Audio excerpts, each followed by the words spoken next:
So I'd like to welcome everybody to this lecture here at Basel University. It is today September 1, 2011, so we're almost exactly 10 years after the terrorist attacks. And this is the occasion why I have decided to do this lecture with the title, The Terrorist Attacks of September 2001, What Do We Know 10 Years Later? A Historical Investigation. It is obviously a very large topic, a vast field of research, and I've therefore decided to look at 10 different issues. Because we have 60 minutes, so I'm not going to talk endlessly. We're just going to go through 10 points, and I'm fully aware of the fact that further research is needed on most of these points, and I'm fully aware of the fact that there are other points which would be interesting, but which we can't discuss today. What are the issues? The first chapter is really that I look at the different stories that are available today on the attacks of 9/11. I call them surprise, LEHOP and MEHOP. I will detail what they actually mean later. Then I look in the second chapter on the 9/11 debate in the United States. In the third chapter, I will address the term conspiracies, because that term has surfaced a lot during the last 10 years. Then I will look at WT7, which is one of the buildings which was involved. Then I look at the Pentagon, which is another rather big discussion. I will look at financial transactions that took place on September 11 in the segment of put options. I will look at able danger, which is another research topic where quite a few people are working on. I will look at Osama bin Laden, of course. I will look at Northwoods and then reach the conclusion. It is very often the case that in Switzerland, lectures are in German. Okay, most of the time, lectures are in German. We have some lectures here at Basel University which are in English. This lecture here is in English because it is a lecture that we do together with Indiana University in Bloomington in the United States. They have a topic which is called Making War, Making Peace. And it's a research group which is now currently discussing these issues, war and peace. And they said, why don't you come over to the United States and give a lecture on 9/11? And I said, I'd much rather do this in Switzerland, make a videotape and send you the link. So that's what we decided upon. That's what I'm actually doing. The people in the United States who organized the lecture are Heather Reynolds, professor for biology, then Kurt Lively and Baron Bangert. And from this moment, I'd like to say Heather and everybody else, hello in the United States. Good that we can do this international research project, as I'd like to call it, together. This is really a change that you need to be aware of. International research has been very strongly influenced by the development of modern technology, the internet, streaming videos, live conference, and all these things. I mean, 20 years ago, this would not have been possible, but today it is, so we take advantage of it. My lecture will have the exactly same topic.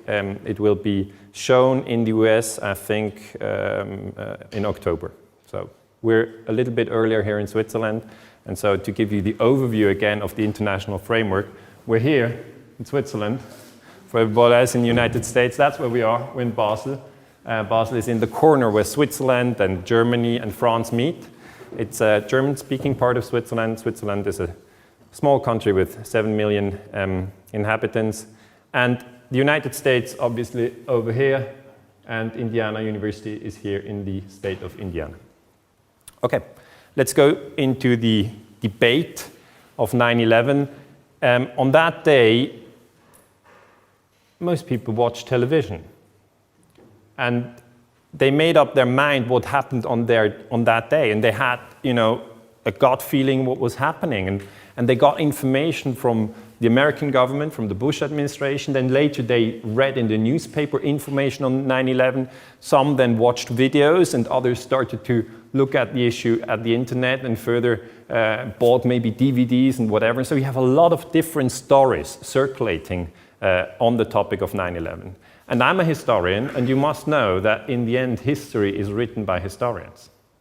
So it's really our task at the end of the day to say what happened. And that is really difficult, that's what I have to say. And therefore, I try to, first of all, look what different stories we have on the internet, in the books, also in the public debate. And I think basically you can say we have three stories. The first story is called surprise story. It really says that bin Laden was responsible for the attack, 19 Muslims carried it out, and the administration of George Bush and Dick Cheney was surprised by the attacks. So that's the official version of the events. The second story says, no, that's not the correct narrative, and it's called LIHOP, let it happen on purpose. So LIHOP really stands for let it happen on purpose. People who think that is the correct story emphasize that yes, it was bin Laden who carried out the attacks. 19 Muslims attacked the United States, but the Bush government and Cheney are corrupt. And they knew that the attacks were coming and let them happen on purpose and sacrificed the life of 3,000 people in order then to start international wars, resource wars, grab oil and gas, reduce civil liberties, etc. And the third theory is called MIHOP, make it happen on purpose. This story says bin Laden had nothing to do with the attacks. It says all these videos we've seen from bin Laden are fake, and that criminal elements within the US Defense Department and in the Secret Services were responsible for the attack. An attack which then is called inside job on the own population. And these three theories compete.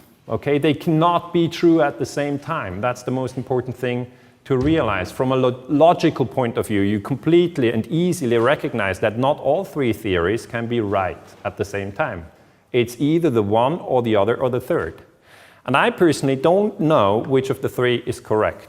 Okay, so what I will say at the end of the lecture is really that we need more research. But I can show you in this lecture where the debate really is, okay, why they debate and how they debate. First question is, why is it so important to know which of the three is correct? 10 years after, you could say, who cares? Maybe it was the one or the other.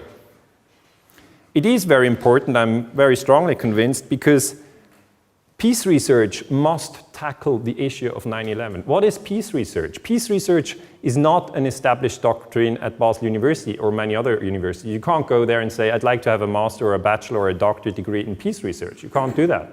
So you can have a doctorate in history like I have.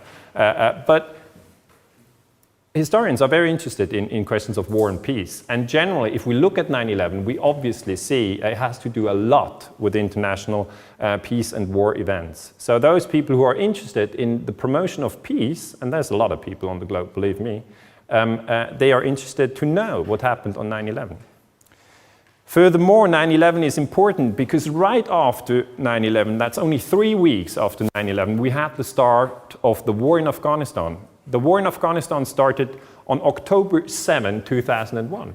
Most people have forgotten that it was just a few weeks after 9/11 that this war started. And if we debate the war in Afghanistan, we can only debate it in the context of 9/11. We must try to understand what happened in 9/11. The official narrative, the surprise narrative, obviously said bin Laden carried out the attacks. He is in Afghanistan, protected by the Taliban. Therefore, it is necessary to wage war against Afghanistan. That is the official narrative. What happened in Afghanistan in the meantime is that you have a new Afghan president. It is Hamid Karzai. And that is well known, and people obviously, argue whether, that was a good thing for Afghanistan to happen. Because if you look at the person of Hamid Karzai, some people say, that's much better than the Taliban, and others say, no, that's not much better. Allegations are, and I'm not going to go into the details of the Afghan war. Allegations are that Hamid Karzai and other parts of the Afghan government are involved in the drug trade. And people sometimes ask me, why are they involved in the drug trade? And I say, well, Afghanistan is a huge producer of drugs. And the warlords that control large parts of Afghanistan, they support the government only if the government protects them, okay? So if the Afghan government tries to pick a fight with the warlords who run the drug trade, they're out of business. So Afghanistan is very complicated, and I'm not going to talk about it at length. I'm going to talk about another event that is linked to 9/11. It is the US war against Iraq. It started on March 20, 2003. Some of you might remember that right after 9/11, there were people who tried to link 9/11 to Iraq. That was wrong from the beginning. But later, in 2003, you had this link, you know. There were quotes that, you know, Al-Qaeda is operative in Iraq, and therefore we have to go to Iraq. We means the US government. So the Iraq war is another war linked to these terrorist attacks. And what happened in Iraq really is that you have a new prime minister. Now, you have Saddam Hussein, who was removed from power. That's the main event that happened there. You have the oil resources that were distributed in a new way. And you have Nouri al-Maliki, who is now the prime minister. Obviously, here again, there are huge debates whether that is a big progress or not. But then, you need to go into the details what Maliki is doing, whether he's one of those who opens Iraq for democracy, or whether he's in that old gang of political leaders who oppress their population. What we do know is that American soldiers who fought in the Iraq war, and the Iraq war is not over, there's still American troops there. It's just they're not called combat troops anymore. So the semantics has changed. But the American troops that fight there have always rationalized their presence in Iraq with reference to 9/11. There's evidence for that. We look at helmets, in history with many different sources. And we look at the helmets of US soldiers fighting in Iraq, and they make designs on their helmets. And here you can see the Pentagon and the Twin Towers. And in 2006, there was a survey which was made in Iraq among US troops. And 85% of American soldiers said that the main mission was to retaliate for Saddam's role in the September 11 attacks. And that is really surprising, because Saddam Hussein had no role in the 9/11 attacks. So that is war propaganda. That makes your mind twisted, and it can twist your mind to such an extent that you can end up in a war where you might get killed or lose a leg just because you're not well informed. And that is really tragic. That's not a detail. Now, how did this misinformation surface? It was, first of all, this claim of weapons of mass destruction. It was Secretary of State Colin Powell who said in the United Nations Security Council in February 2003, that's 1 month before the Iraq war started, he said there are weapons of mass destruction in Iraq. Now that was a lie, okay? And that lie really started to increase the distrust globally towards the Bush administration. When people found out that the Bush administration had lied about Iraq, they went further and said, did they lie about 9/11 as well? These things are very, very closely linked. It's all about trust. Do you trust the government? Do you trust the president? Do you trust the prime minister? Or do you categorically question what they say? Colin Powell, in 2005, offered an excuse for his, lies. He said he felt terrible and apologized for having falsely presented an Iraqi weapons program that turned out not to exist. I'm the one who presented it on behalf of the United States to the world. It will always be part of my record. That is painful. So Powell is one of the very few who offered his excuses. At the same time, before the Iraq war, you had President Bush insisting on the same story. He was saying there are weapons of mass destruction in Iraq. We must go into Iraq because otherwise Saddam Hussein will give the weapons of mass destruction to the terrorists, and you will have a new 9/11 with biological or chemical weapons. And that really scared people. So that most people then said, yes, okay, then we should do this war. Because if you ask people, do you want to go into war? Most people say no. Then you ask them again, but there's a bad man out there. Do you want to go to war? And they say no. You tell them, he has weapons of mass destruction. Then they say, no, I don't want to go there. I don't want to send my son. And then you ask them again, he has weapons of mass destruction, and he's going to give them to the terrorists. And somehow he was linked to 9/11, and everybody remembered that event. Then people have a strong feeling of fear. That's politics of fear. And it really works, because then people say, I'm actually against war, but this war, I'm for it, the last one. And that's how it works. It's always been like that. Now, the source, the direct statement that Bush made before the war is, intelligence gathered by this and other governments leaves no doubt that the Iraq regime continues to possess and conceal some of the most lethal weapons ever devised. That's just before the start of the war. The danger is clear. Using chemical, biological, or one-day nuclear weapons obtained with the help of Iraq, the terrorists could fulfill their stated ambitions and kill thousands or hundreds of thousands of innocent people in our country or any other. So if you do a historical interpretation of that quote, it very clearly is a quote that instills fear, and it works. When later people found out that it was not true, what Bush had said on that day, they started to have a very, very strong distrust. They started to have a very, very strong distrust towards the whole Bush administration. So on the left, you have Colin Powell, who lied at the United Nations, but later excused. There you have Dick Cheney, who wrote public articles that one should use torture, which created even more distrust. Then you have George Bush, the president himself, who lied about the weapons of mass destruction, but never offered an apology. Never. Then you have Condoleezza Rice. She said there are links between Al-Qaeda and Iraq. That's nonsense. There were no such links. And then on the very right, you have Rumsfeld, and seated you have the director of the CIA, George Tenet, and Andrew Card in the back. And you know, when I talk to people, it's really this picture that matters. It's the question, do you trust these people? And some people say, yes, I trust them. I think they told me the truth about 9/11. And other people say exactly the opposite and say, these people, that's the mafia. I don't trust them at all. They lied to me and they started wars. And as a historian, I'm in between, okay? I listen to people, what they say, and I try to find facts about all the events that have been happening during the last 10 years. Powell, who has been in the US military for a long time, was already active in the first Iraq war, which happened after Iraq had invaded Kuwait in August 1990. You know, remember that war?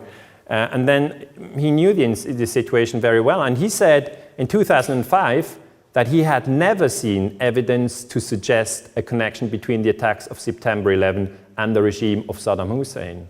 So Powell is one of the few soldiers who stood up and said, I have a military honor, and this military honor tells me that I shouldn't lie. And he made it very clear. And he got a lot of problems.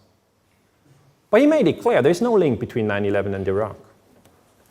Now, what you see is that more and more professors in the United States start to look at the last 10 years, Iraq, Afghanistan, 9/11, and ask, what is the cost? What have we done? What happened?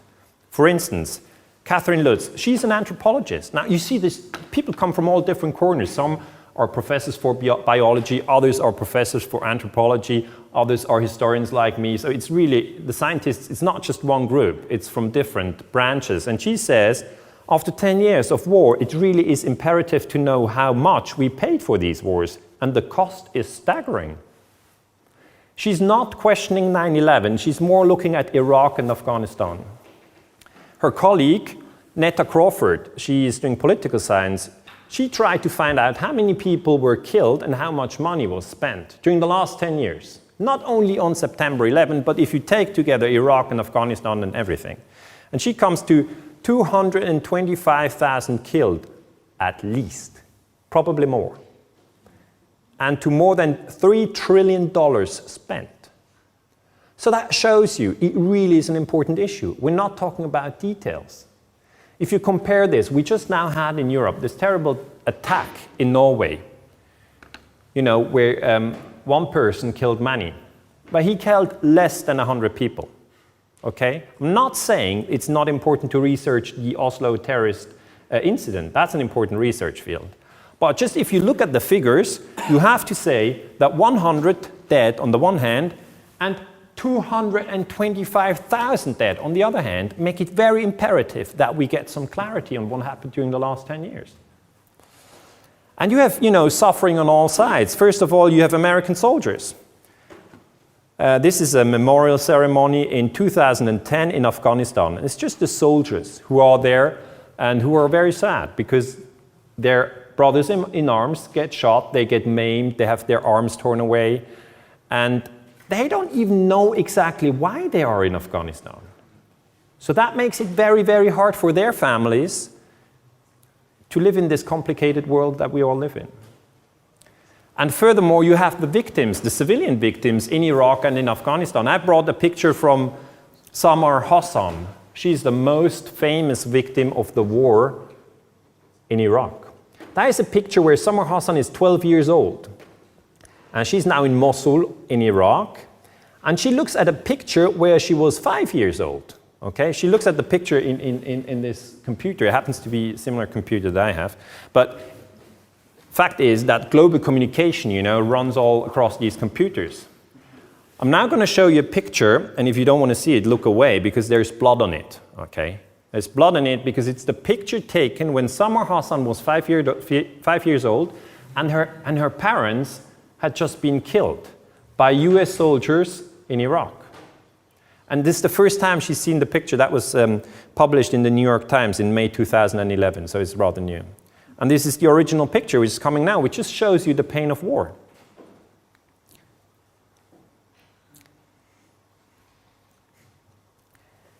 So if you think about all these 10 years, you realize it's quite important that we do some research on this.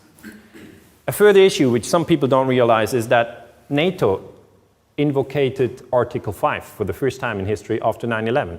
My students sometimes ask me, what is that Article 5? I don't know what it is.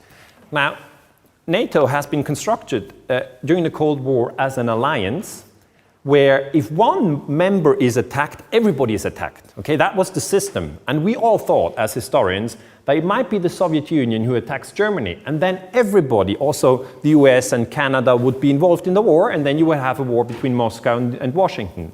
And then, as everybody said, Moscow's not going to do that. It never happened. It never happened. NATO never invoked Article 5 during the whole Cold War. And now, when September 11 happened, the US said, we've been attacked. And the attack came from Afghanistan. That's very important. The attack has to come from outside the NATO territory to invoke Article 5. And that meant that at the same day, all NATO countries were at war. Means Germany, France, Italy, Belgium, Norway, Canada, Spain, Portugal, Turkey, Greece. And most people have never understood that this was the case. At the time, NATO Secretary General George Robertson declared on October 2, 2001, so that was very quickly after the attack, that since it had been determined by NATO, that the 9/11 attacks had been directed by Osama bin Laden from abroad, from Afghanistan, Article 5 of the NATO Charter had to be invoked for the first time in NATO's history. The article says that an attack on any NATO member shall be considered to be an attack on all. Now, I've worked on NATO during much of my research time. That was before 9/11. And I published a book which has now been translated in 10 languages, and it's on NATO secret armies. It basically comes to the conclusion that NATO is not very transparent. It's the largest military organization of the world. And if you're interested in that topic, you can read it up in that book. But that's only about the Cold War, and that's not our subject today.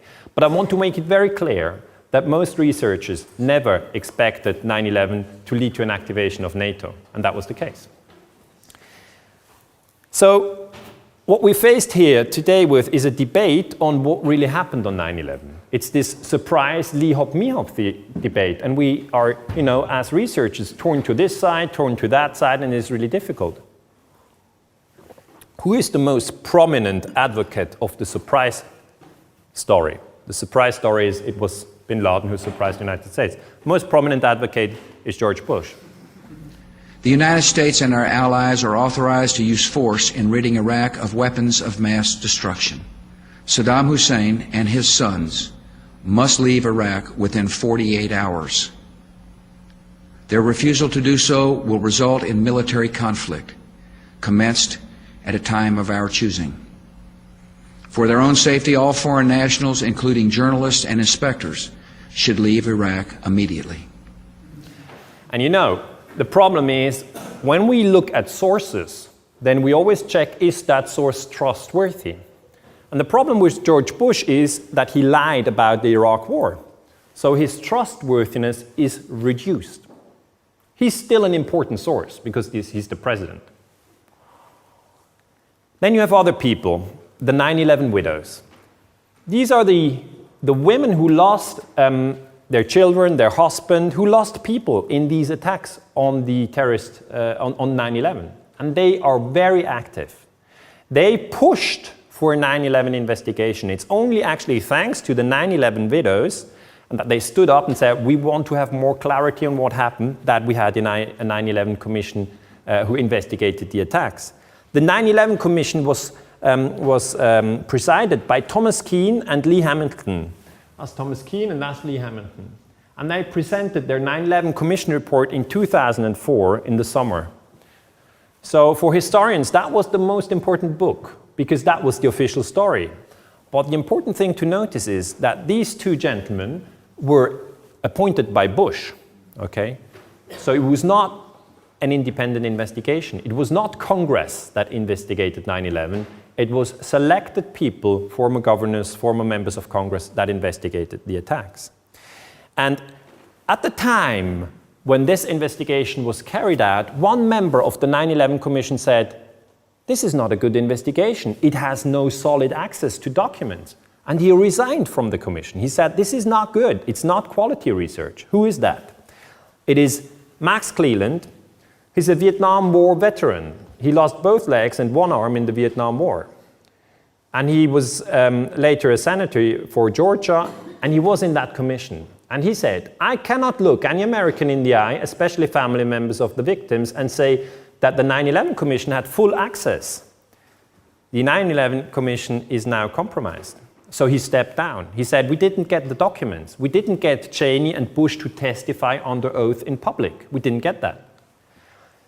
Cleveland said the Bush administration stonewalled the commission in its request for documents and other evidence about 9/11. That is really bad. That's bad news, because we as historians need a good investigation. What we then had in 2004 is that the authors of that commission presented their report and confirmed the surprise theory. Okay? That's the official theory, and it's now being confirmed by the 9/11 Commission. And Bush thanked them very much. And really the question is whether you trust Thomas Keane and Lee Hamilton.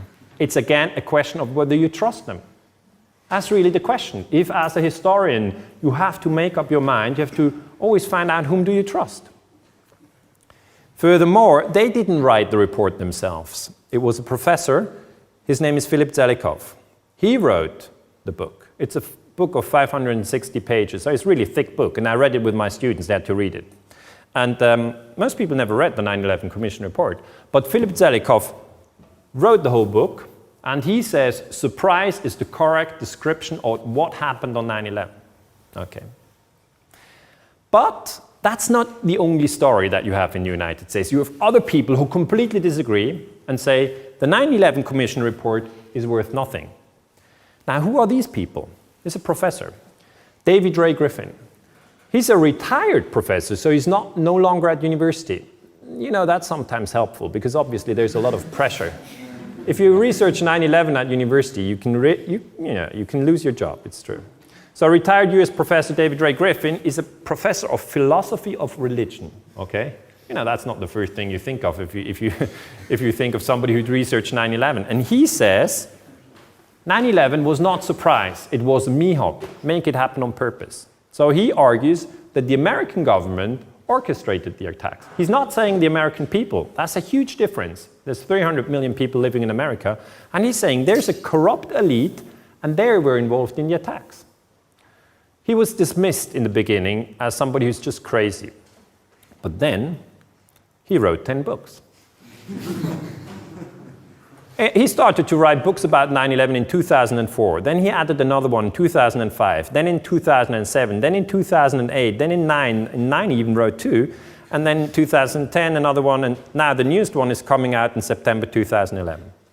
It's quite impressive. So there's a whole series of books. And he's an outstanding scholar on 9/11. So if today you try to research 9/11, you have to read the 9/11 Commission report, obviously. That's the version of Bush. But also you have to read the books of David Ray Griffin. Not all, but maybe a selection.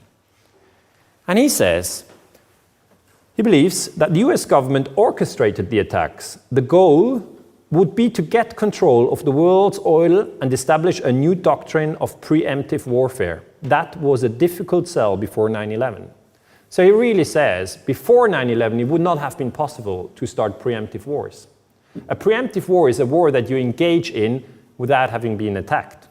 You say, I bombed the other one because I think he's going to bomb me. Do you understand the difference? That's a huge difference. If you fight a war after having been attacked, then it's a defensive war. If you attack a country whom you have not, who has not attacked you, then it's either a war of aggression. That's something very terrible since Hitler invaded Poland, in 1939. Historians are very, sensitive about wars of aggression. But now these wars are not called wars of aggression, the Iraq War. They are called preemptive wars. Because that means you do a war to stop a war which would be coming if you don't do your war. Griffin says there is no change. There is no change from Bush to Obama. There's no change. He says the White House has never, and to this very day, has never started a new investigation of the terrorist attacks of 9/11. There's no interest in the White House at all to have a new debate about 9/11. In the US Congress, so the Senate and the House of Representatives, there's no interest in such a debate either. But you do have former senators, former American senators, who say we must research 9/11 anew. One senator is Mike Gravel. He was a senator for Alaska from 69 to 81. And he's now saying we should have a movement in the states. So there's, the US is made up of different states. And one state, for instance, California, can decide we're going to have a new 9/11 investigation. And that would affect the whole discourse. He said, don't wait for White House. Don't wait for Congress. Go to the level of the states, and there we should have a new debate. He's saying the government's official account is inaccurate, incomplete, implausible, and in fact constitutes a flimsy conspiracy theory. So he's making the argument that the surprise theory is not convincing. He says there is an urgent need for a new independent investigation with subpoena powers and other grand jury powers. Subpoena basically means that you can say, we are investigating this, and everybody who was involved, who had an official function, has to come and testify under oath. That is really an important thing if you can do such an investigation. Now, what I've shown you in this chapter, I've had the 9/11 debate, is that there is a very big debate in the United States going on. There's no agreement on what happened. And I've seen that many people who ask questions about 9/11 are dismissed as people who believe in conspiracies.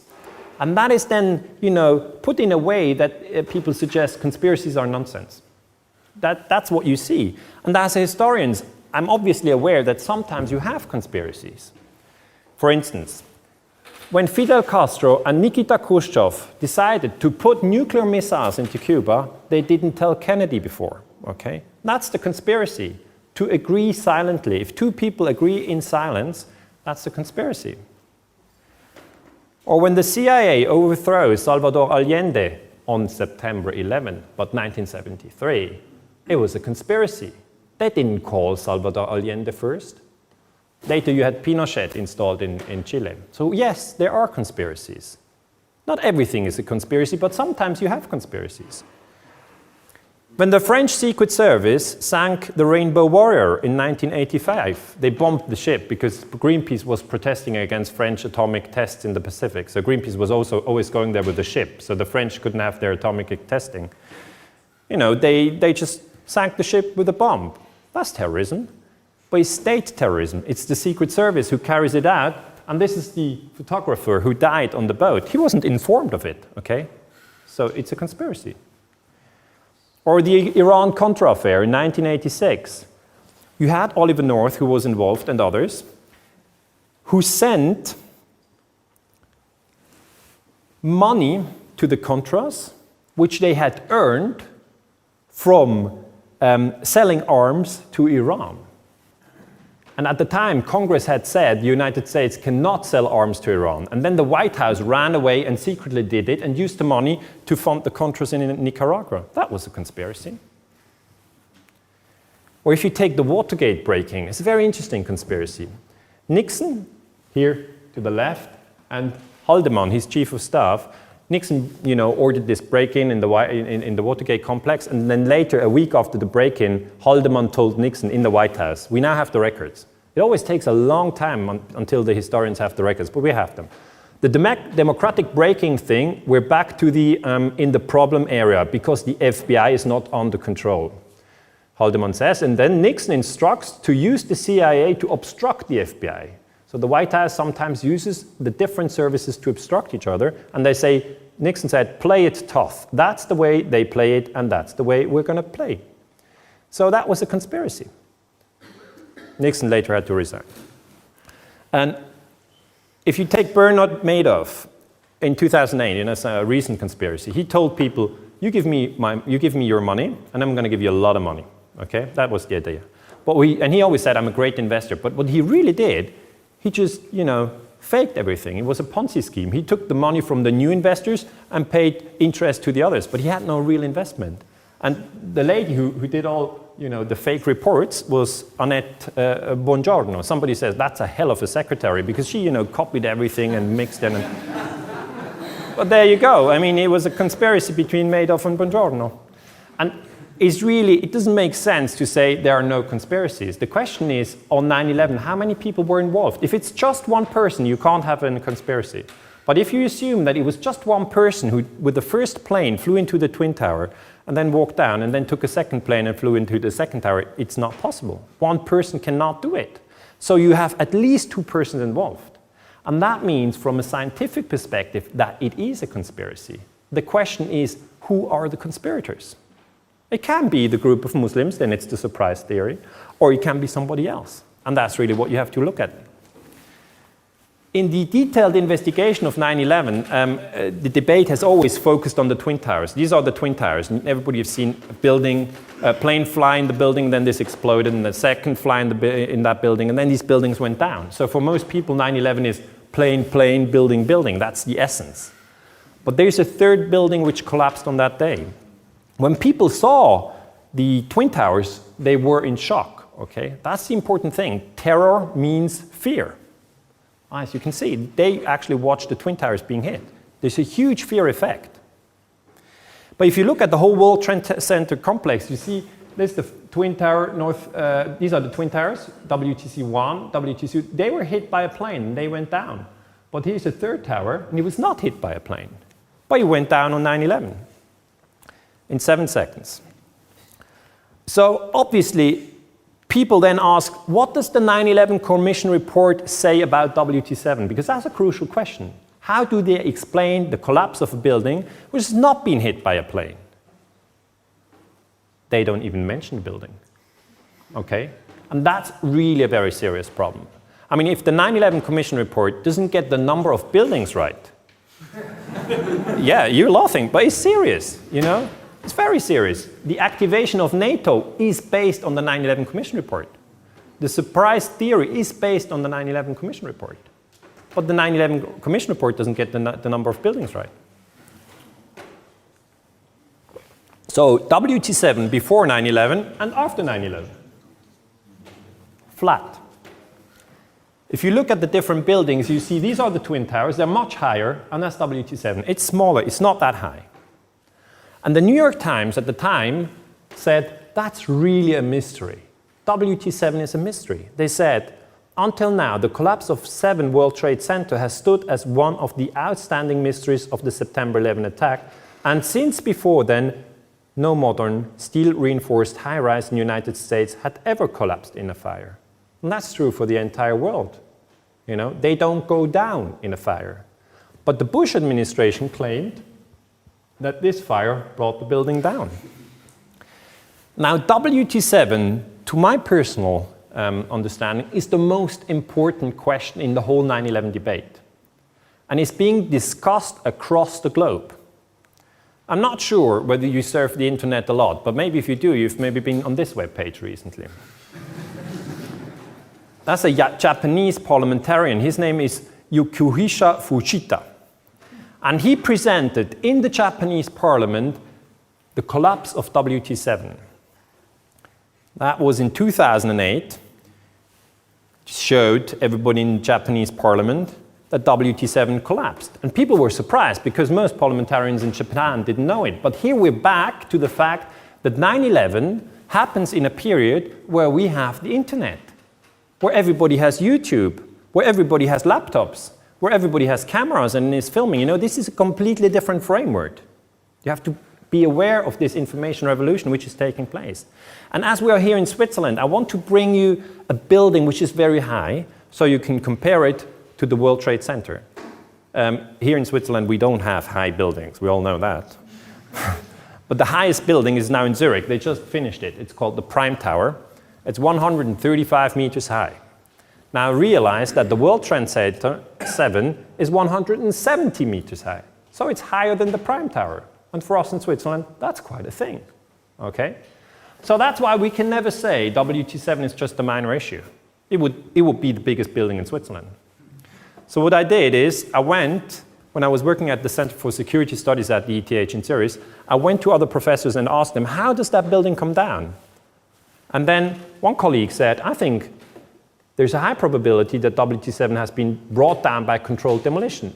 So we sit at the ETH. And I say, no, there's no controlled demolition on 9/11, because that would take weeks to prepare it. And nobody said bin Laden blew up a building through controlled demolition. And then the other professor said, well, I don't know, maybe there's a plane that hit WT7 and you haven't heard about it. And I said, no, I know that. There's not. Yeah, you're laughing, but you know, this is the sort of level of debate that is going on behind the scenes. And then nobody really knows what happened.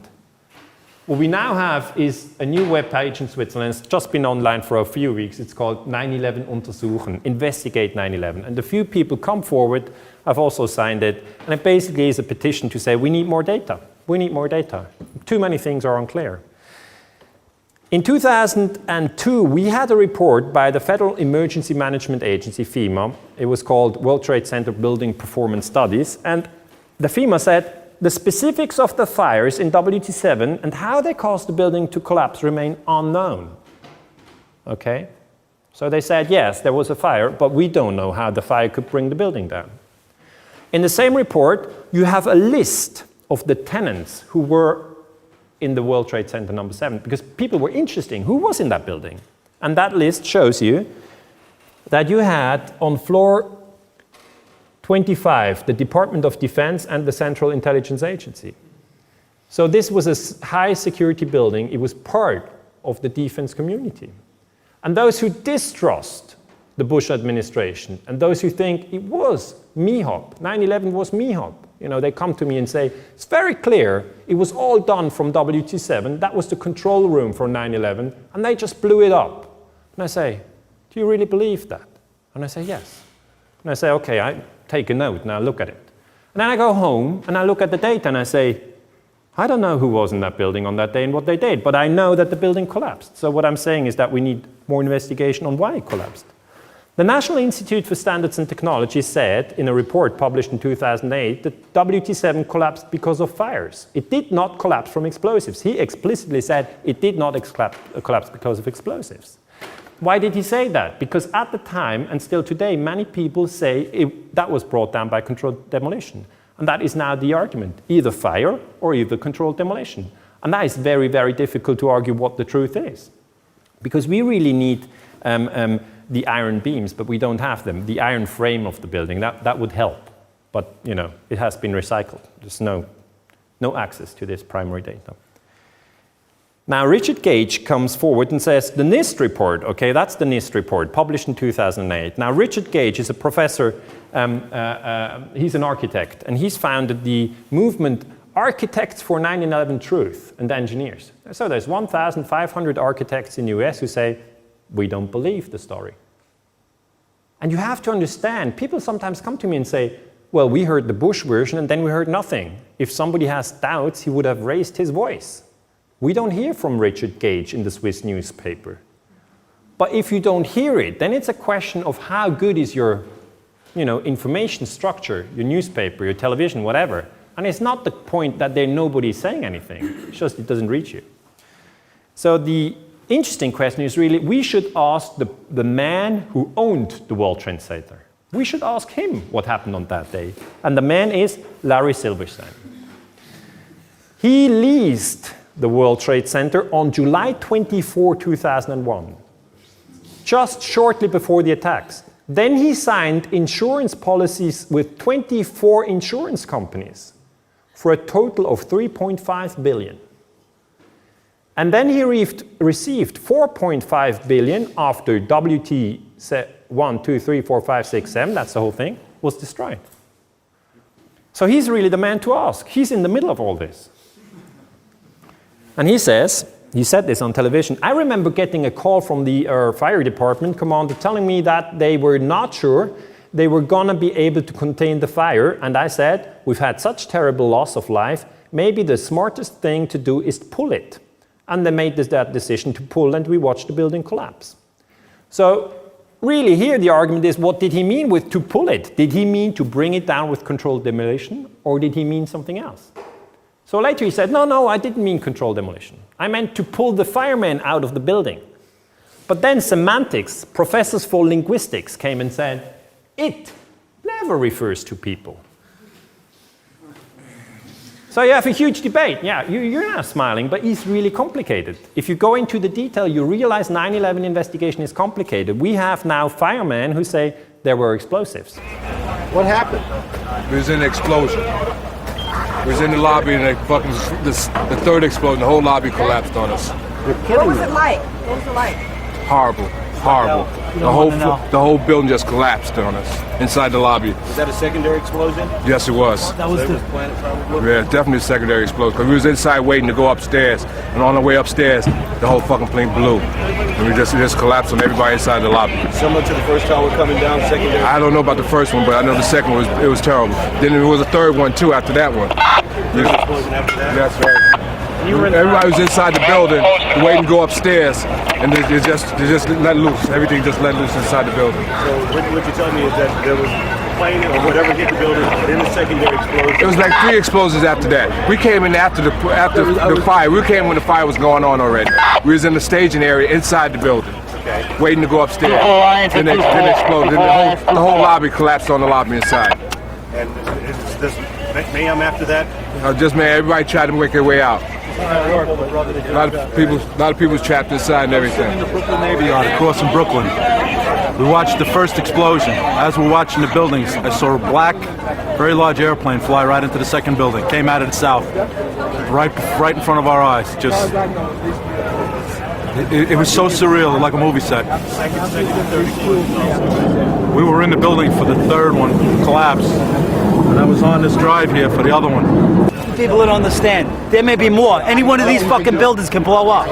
This ain't done yet. How does this? This is on the top of the list. This couldn't be no worse than this.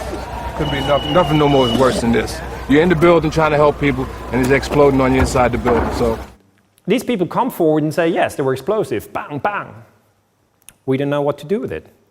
We have professors in the US who come forward. This is Stephen Jones, who says it's quite plausible that explosives were pre-planted in the 3 buildings. Now that's not the official story. Then we have professors in Denmark. This man is called Niels Harris, and he says, we researched the dust, okay? We researched the dust that we found on World Trade Center, and he says, in the dust, what we have found is a modern version of termite, which we call nanotermite. So this is if you look at criminal movies, right? It's always the case, there's a dead body, and then the special team comes and they dust off every detail, right? To find DNA or find details, and they take it in the lab and they go into these micro structures, which is not my world. But the same thing happened here, and there are people who say, well, we found explosives. And I thought, if they're saying this, we're going to have a huge new debate. But that never happened. Most people never discuss this research. I want to know, where did they get the samples from? Is it really explosives or is it something else? It is important to know. No debate. Another really bizarre thing is that on 9/11 you had this journalist called Jane Stanley. She said a third building has collapsed. Okay, she said this. And now remember, on the internet, everybody's on the internet, people analyze videos all the time. And they said, while she said it, the building was still standing. So that's really bad. How can she say WT7 collapses while it's still standing? How does she know? Who was she working for? BBC World News. And here, the line is the 47-story Salomon Brothers building, that's WT7. Close to the World Trade Center has also collapsed. Okay? That's the line, they put it in. And then people who say, this is incredible, the media is not telling us the truth on 9/11. They said, Jane Stanley is somebody who lies to us. So they attacked that journalist personally. And then BBC World News in 2008 offered a story and said, we're very sorry, we were working on an incorrect news agency report. We had this statement from Reuters. Okay? They hand it on and say, we have it from Reuters. But Reuters is a huge media information system. On September 11, 2001, Reuters incorrectly reported that one of the buildings of the New York Trade Center, WT7, had collapsed before it actually did. That's what Reuters said by email. How they came to this conclusion, no explanation. But understand, a historian has to write history. How do we write history in this context? It's really complicated. The journalist itself, this person, Jane Stanley, she had a very hard time, okay? She quit her job and took a time out because she had some sort of a burnout, because everybody was attacking her as being a liar. And, you know, she, in retrospect, says it was a mistake. She knows that the building was still standing, but obviously, she's not the one to blame. She said, I was thrown, not a question, but a statement of fact. I don't know where that came from. So you have to imagine the journalists on that day were standing in New York, a lot of things were happening, it was a terrible day, and they just read it into the camera, okay? So she didn't do the research for this, so she really can't be blamed. But what you now have is that mothers and brothers of people who died in the attacks also go and question WT7. I lost my son on 9/11. Most people don't know that a third tower fell on September 11. They put up movies on the internet and say, we want that people remember Building 7. They put on websites to have a debate on this. You'd get down below and you'd see molten steel. Molten steel running down the channel rails. Like you're in a foundry. Yeah. Like lava. Like it was lava from a volcano. Well, the manual gets into thermite, and if it says if you have melted steel or concrete, which we had on 9/11, we should test for it. This fused element of steel, molten steel and concrete and all of these things all fused by the heat into one single element.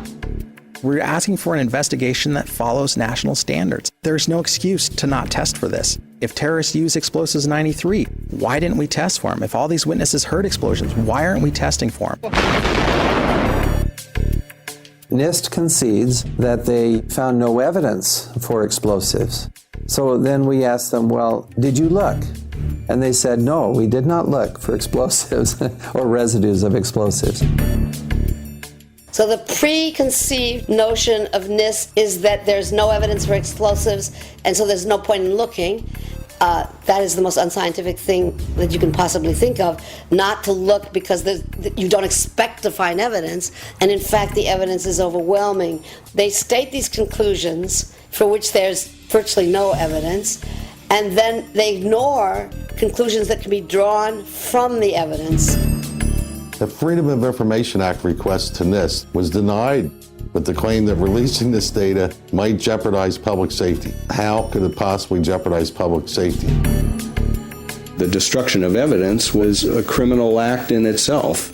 It was already being carted away and destroyed when the FEMA investigators got there about a month after September 11th. You can't do science when you are deprived of the evidence and when your hypothesis is the least valid instead of the most likely. When the most likely hypothesis in the case of Building 7 wasn't even mentioned.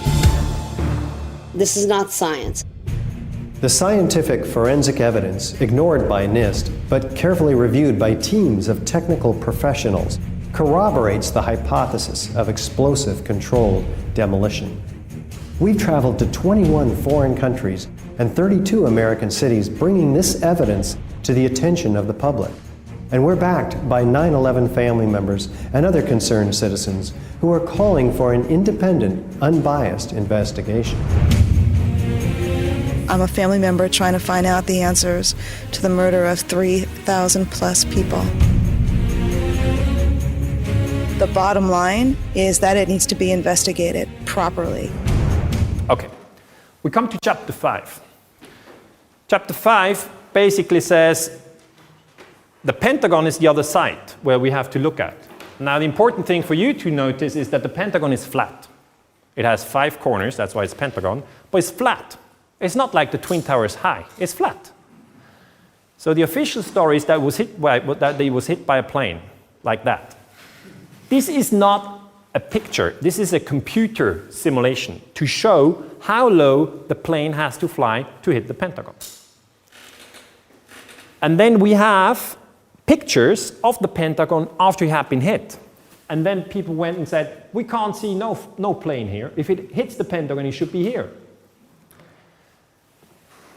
George Nelson, who worked for the US Air Force and is, his job was aircraft accident investigator and airplane parts authority. He was 34 years in the Air Force. He says, with all the evidence readily available at the Pentagon crash site, any unbiased, rational investigator could only conclude that the Boeing 757 did not fly into the Pentagon as alleged. Now that's complicated.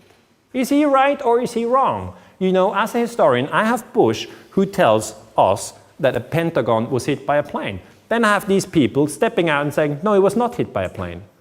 So that's really complicated. We have to write history, remember. So we look at the pictures again, and that's when the fire is extinguished.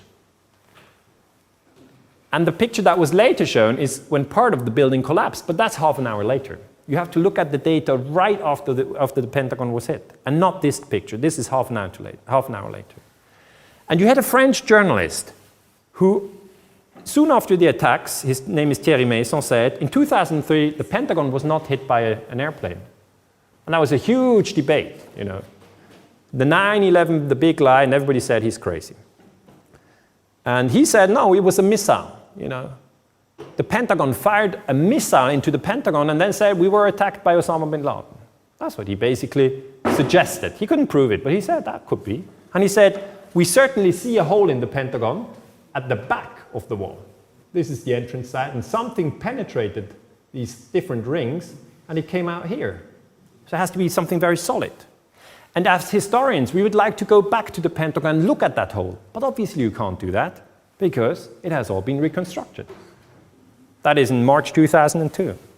What we did get, however, is a video. Many people said, we want a video to see how the plane hits the Pentagon. So after many years, the Pentagon produced the video, and this is the video. It came out in 2006. You see something hits the Pentagon. Something. But it's not clear what.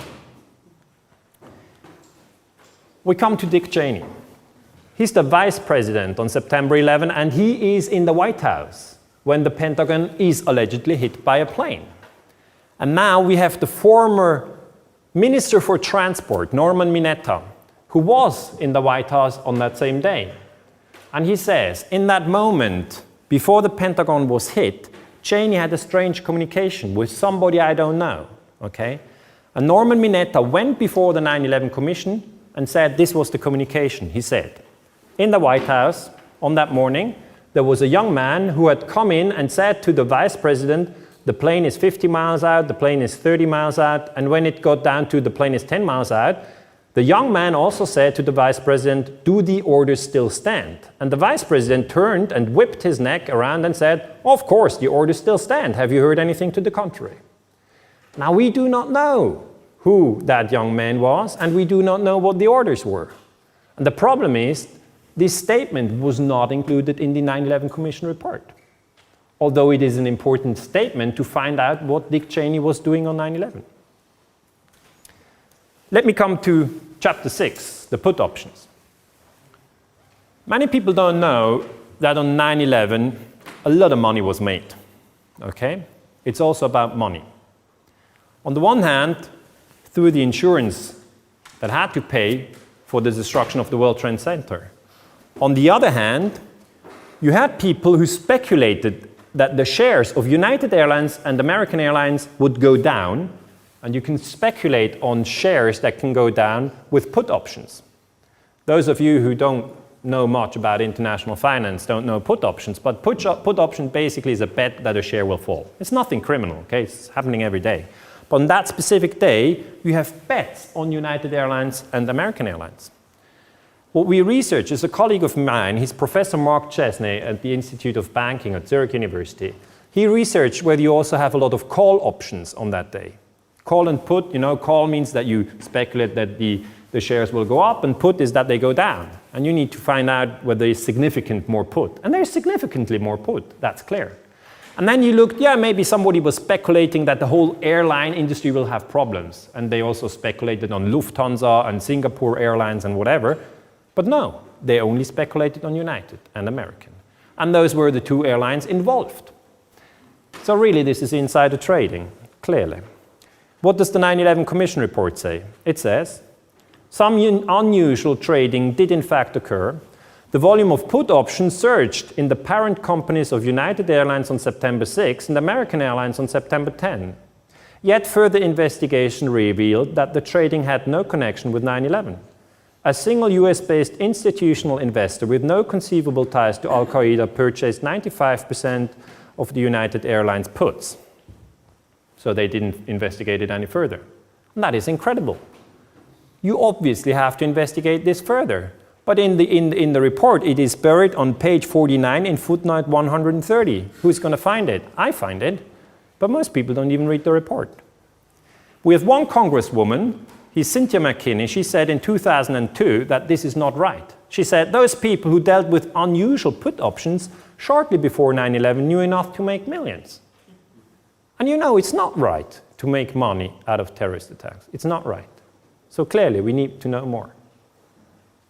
Let me come to chapter 7, Able Danger. Able Danger is an operation that was not known in the years after 9/11. It was a plan to look at Muslim terrorists who are in the United States, to observe them and watch their every move.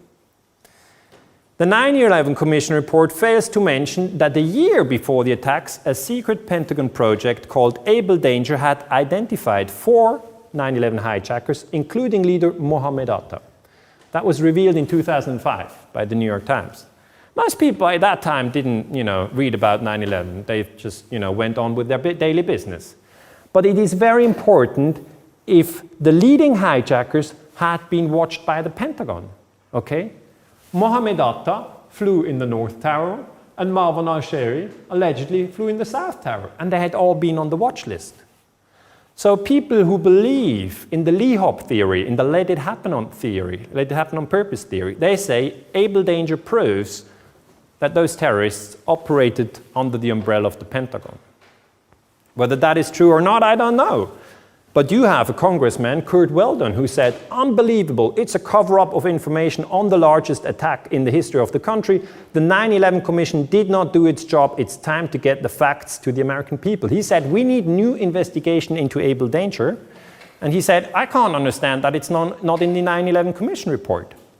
Thomas Keane and Lee Hamilton, who had written the report, said that Able Danger did not turn out to be historically significant. I'm very surprised that they say that. They just say, this is not significant. They put it aside. Now, I'm a historian with a PhD, and I tell you, yes, it's historically significant. Of course it should be in the report. Of course you should have more investigation on that. Who is the source? How do we know that Able Danger took place? The source is Colonel Anthony Schaefer. He's 42 years old in 2005. He's from Kansas, and he had blown the story in August 2005. He said he had to risk his career by discussing Able Danger. Many people come forward and say, you know, if there were people who found out shady things about 9/11, if it's a conspiracy, then these people would step forward and I would hear about it. Then I say, well, yes, there are people who step forward, but you don't hear about it. That's the main question. Colonel Schaefer was part of a secret Pentagon operation. He said that his role in Able Danger was a liaison with the Defense Intelligence Agency, DIA. That's one of, there are many different secret services in the US, not only the CIA and the FBI, there's also the DIA and the NSA and a lot more.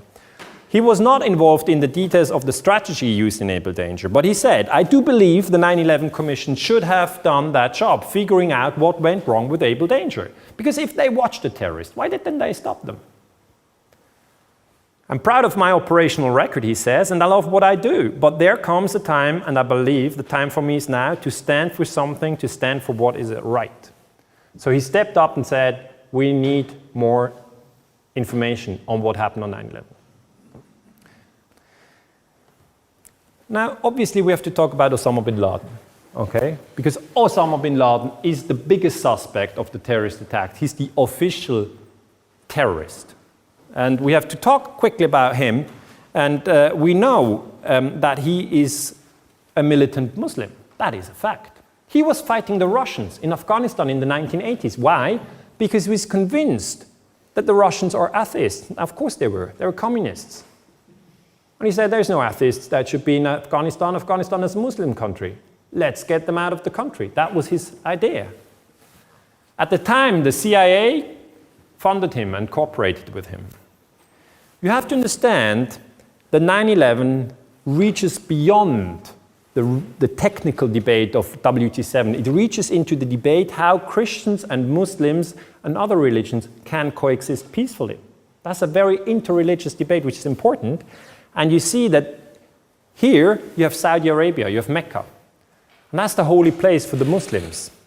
And some don't understand Osama bin Laden when he says, the American soldiers who came to Saudi Arabia insulted Islam. That is his conviction. And if we as Christians think about it, it would be very much as if the Muslim would occupy the Vatican. Now, you know, I'm not sure how strongly you feel about the Vatican, but it's just to give you an idea that a Catholic would not like to see Muslim troops in the Vatican. And the same way, the Muslims don't like to see Christian soldiers in Saudi Arabia. Do you get what I'm saying? But after the Gulf War with George Bush Sr., you obviously had American troops there, and there's a lot of oil there. So they stayed. Globally, we need, this is a supertanker, we need 44 supertankers of oil every day, okay?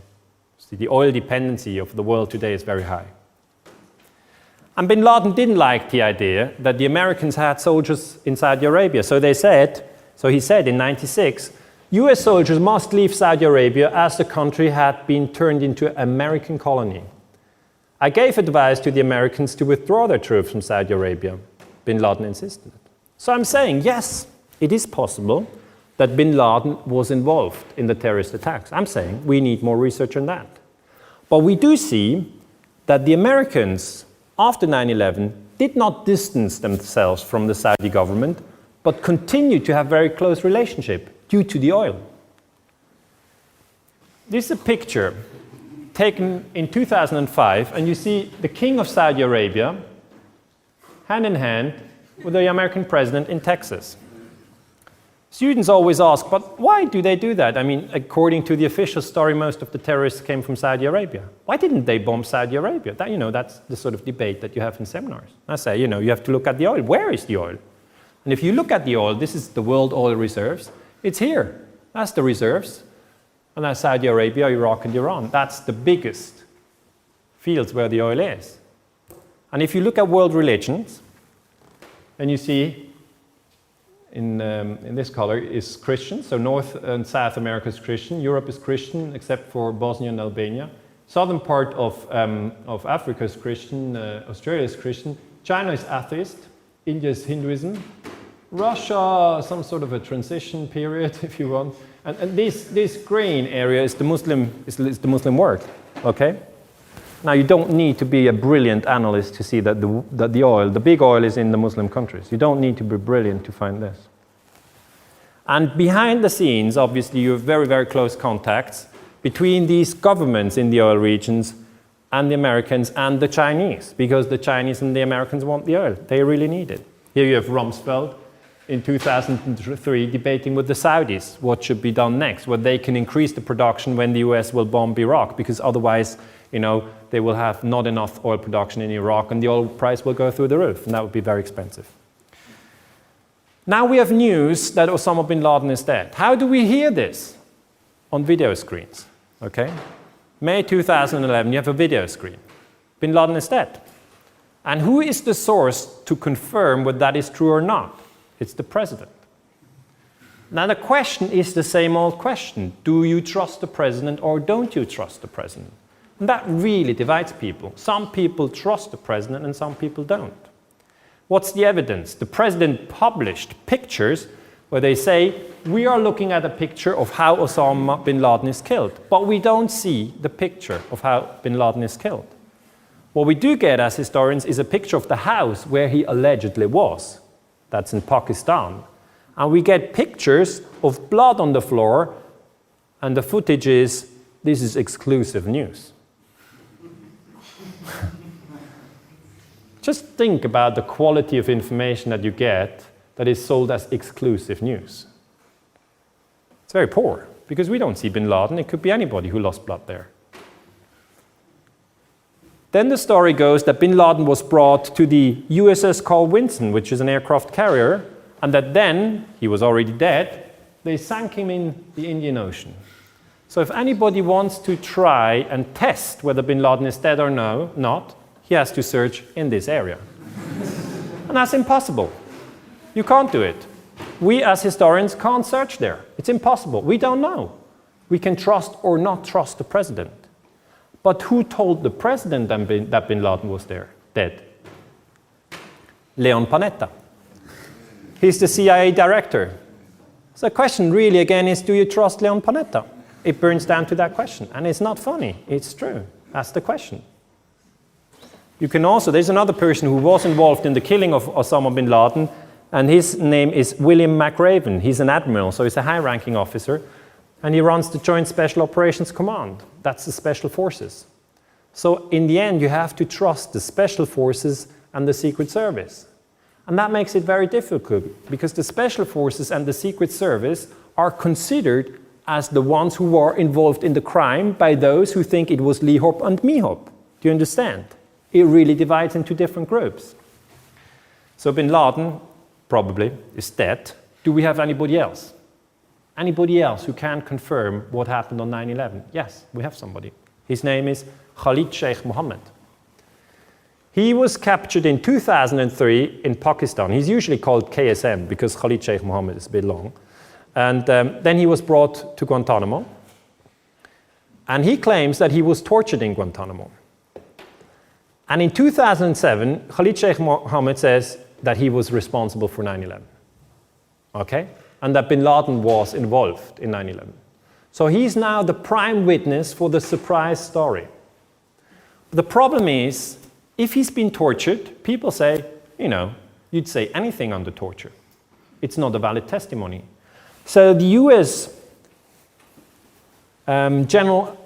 Attorney General, so it's the Justice Minister in the US, Eric Holder, announced in November 2009 that he wants KSM to take him from Guantanamo and bring him to New York and have a fair trial. Public, with a hearing, everything. But then, in April 2011, so that's new, he declared that KSM will not be brought to New York, but face a military trial at the Guantanamo Bay detention facility. So really, you have, in the end, probably a military trial. If he's found guilty, he will face the death penalty, and then that will be the end of the story. When I discuss with students 9/11, some say, well, it is really difficult to imagine surprise, Lihop and Mihop, because Mihop would mean that the government plans to attack its own population, okay? And that just psychologically is just incredible, they say.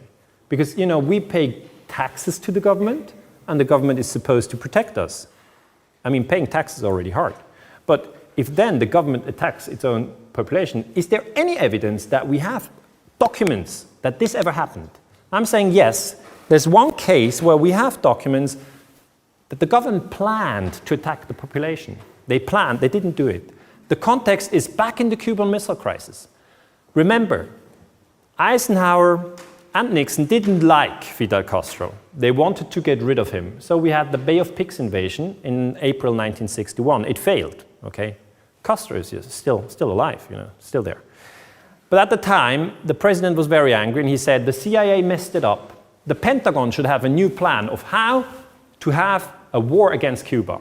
Because, we need a start to start the war.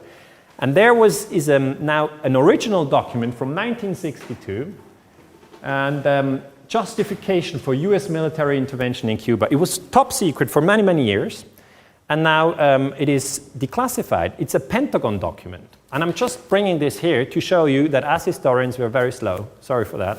Usually takes 40 years until we get these documents. It's a bit late, very sorry. And what the generals suggest is we should have a Remember the Maine incident. We could blow up a US ship in Guantanamo Bay and blame Cuba. So that is false flag terrorism. Blow up a ship and say the other one did it. We could develop a communist Cuban terror campaign in the Miami area, in Florida cities, and even in Washington. Remember, that's the Cold War. That's why it reads communist. Today it would read Islamist. It really is the idea to produce a terror campaign in your own country. And the third thing, what they suggest, is exploding a few plastic bombs in carefully chosen spots, the arrest of Cuban agents, and the release of prepared documents substantiating Cuban involvement would be helpful in projecting the idea of an irresponsible government, meaning irresponsible Cuban government. Because then the American people would be so angry that right away you'd have an invasion, a normal invasion. That would not be the toppling of the Castro, that would be the reason to have a war. Now this was stopped, okay? But these are original documents, and now my students want to know, how do the people look? How do they look who write something like that? They got to be really, really, really evil. How do they look? I say it's not very spectacular. That's the chairman of the Joint Chiefs of Staff. That's the highest military ranking officers. And what do they want? They want victory, okay? That's what they want. That somebody gets killed is normal in military business. They want victory. And, camouflage and deceit is part of it. Limlin Lemnitzer here, to the left, is the one who signed the document. And why was it not carried out? Because Kennedy stopped it. Kennedy said, I don't want that this operation is being carried out. And he said, Lemnitzer has to leave. He was the chairman of the Joint Chiefs of Staff. That's the highest ranking military officer in the Pentagon. So he had to leave. He was transferred to Europe. He became the Supreme Allied Commander of NATO. So sent them over. I conclude. We went through all these 10 points. I said, we have to investigate 9/11 again. We have to look at surprise Lihop-Mihop. We have to look at the 9/11 debate. The term conspiracies is used wrongly to discredit anybody who questions the official version. But as historians, we're trained to question presidents and prime ministers, okay? Always, because we say if there's a lot of power, there's a lot of abuse of power, okay? That's our training. So I feel very strange about this conspiracy theory debate. It's not about conspiracies, it's about do we find out what happened on 9/11? WT7 is a very important issue. Either it was brought down by fire, or it was brought down by controlled demolition. That's the two possibilities. More research is needed. The Pentagon is a very important question. Either it was hit by a plane, or it was hit by a missile. That's a very important question. The put options are an important question. Either they can be traced back to Al-Qaeda, it doesn't seem to be the case, or it was insiders in the United States who, carried out the trade. Bin Laden is dead, probably. We're not able to check that because he's in the Indian Ocean, really. Northwoods is just a document, a historical document, which shows that sometimes crazy things are being planned, okay? And the conclusion really is that we should take a little distance. We should take a step back. That's my last slide. And we should reflect on the 10 years, because we've all lived through the 10 years. Nobody's younger than 10 years here, right? So, recently I had a class and I said, well, everybody remembers where they were on September 11th. And one of the students raised her hand. She said, I don't remember. I said, she's got to be kidding. Why is she saying that? I said, why don't you remember where you were on September 11th? She said, I was 11 years old. And then I started to realize that my students are now 21 and some of them, they don't know what happened then. They want to read the history books, but we have to write the history books. And I just explained to you how difficult it is to write these books. So when I take a step back, I'm just saying my firm conviction is that we must stop killing each other based on a story that we have not even understood. Okay, that's the whole thing. Thanks for your attention. Good luck.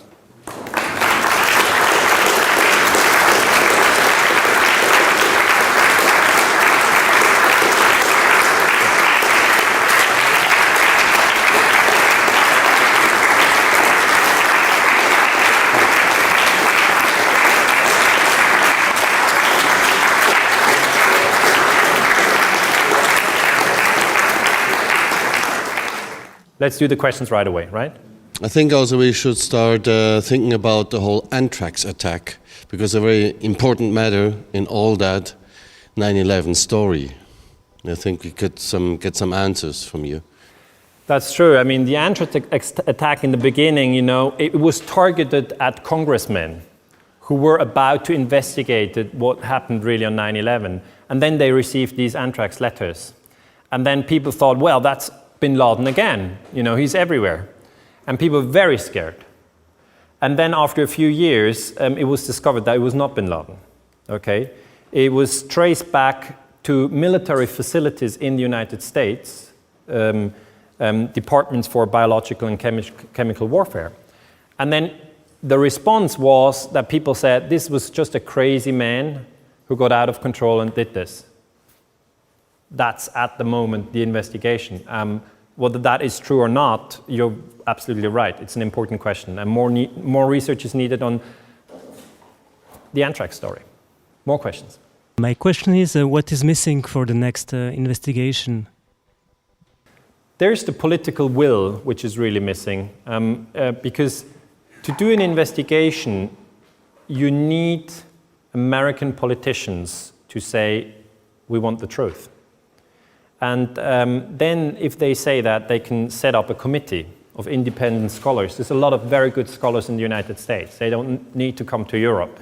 They have enough excellent scholars in the United States. They bring their best minds together and put them, in a room and send everybody in who was active on that day. And then they can be questioned on the record, publicly, on all these issues. And that's really what has to happen. And the question is whether in the next 10 years we see something like that happen or not. It's not that Japan or Switzerland or Germany or South Africa or Brazil can do such an investigation. It's an American story. But you always have to think that the Americans are very deep in this. Many lost people, many lost people in the wars, many are scared to lose their job, now they are in this debt crisis. It's very difficult for them. That's something we have to keep in mind. For me, the biggest question is the role of the press. Why no one of our newspapers ask these questions? It is an important question because what you have today is really a division. I can maybe give a concrete example. My students, they are between 18 years old and 25 years old.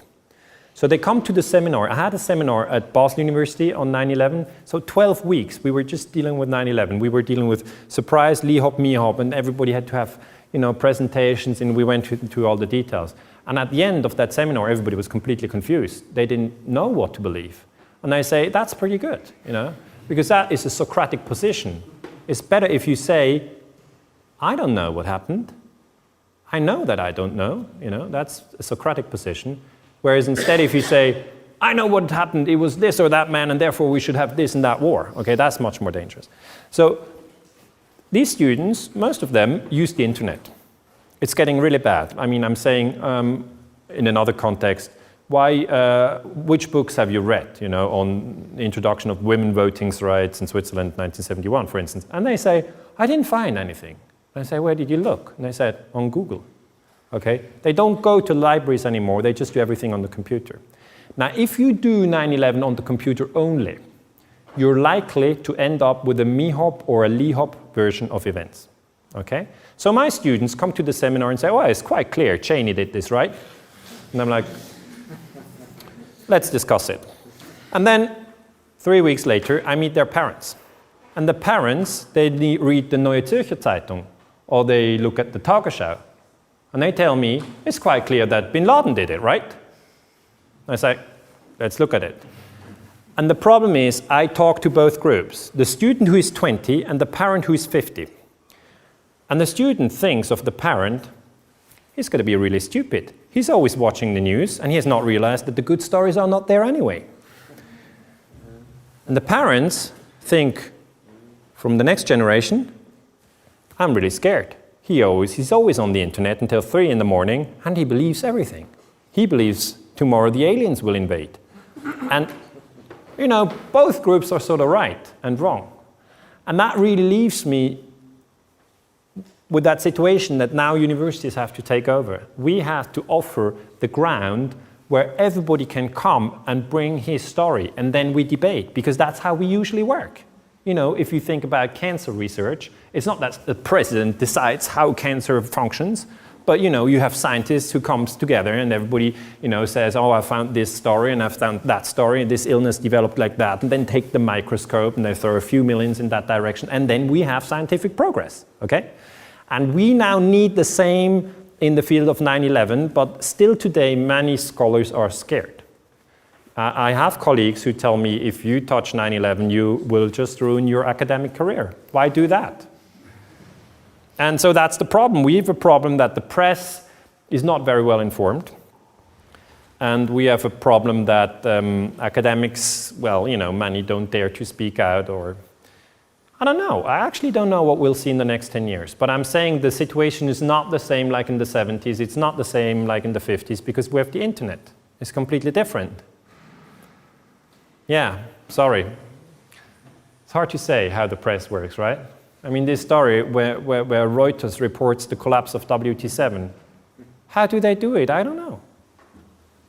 I really don't know. But it's important to realize when people say, I don't hear anything on people who speak out with questions and stuff, so they don't exist. And I always say, remember that between the event and you, there's the press. And it doesn't get to you if it's not in your daily newspaper. So if it's not in your daily newspaper, you should change your newspaper. It's always a good idea to change your newspaper again and again. Because if you just read the same newspaper all the time, you end up hating people that you don't even know, and you advocate a war that you don't understand based on a terrorist attacks that you have no clue about. That's scary. If we have one more question, otherwise, there's the last question. Which importance do you give to the scientists and physicists in Scholars for Truth? I think generally scientists across the globe are my hope, you know, for really bringing some structure into the debate and bringing some good data into the discourse. I mean, it's probably because I'm a scientist. I always believed in science. I think if we research hard, we find out a lot. And we research hard. If you think of historians, we've written such many books about the Second World War, all the details. We've researched Russian communism. I mean, I research oil and gas, and others have researched the development of voting rights in Switzerland. Others now look at, you know, tons of stories. There's so many stories. But we can also, if we want, shift our attention on 9/11, if we want. If we do that, we come with a very good training, okay? We question traditionally, it's our job. And we check the data, who says what, where did they say it, and then we have the physics and the architects who join us. And then if we all come together, we really have, I think, the power to make progress in this research. So I do believe in science, yes. 10 years down the road, I have to, you know, see how far we got. But yes, it's a global research, and many people are linked through the internet. I mean, you know, global science is linked. There's nobody individual anymore. You know, people send me, do you know Able Danger? And I'm like, no, I've never heard of it. Send me the data, and then zack, it comes, you know. We're much faster. So So don't underestimate science. Thank you very much. I wish you good evening, safe return to home, and take care. Thank you.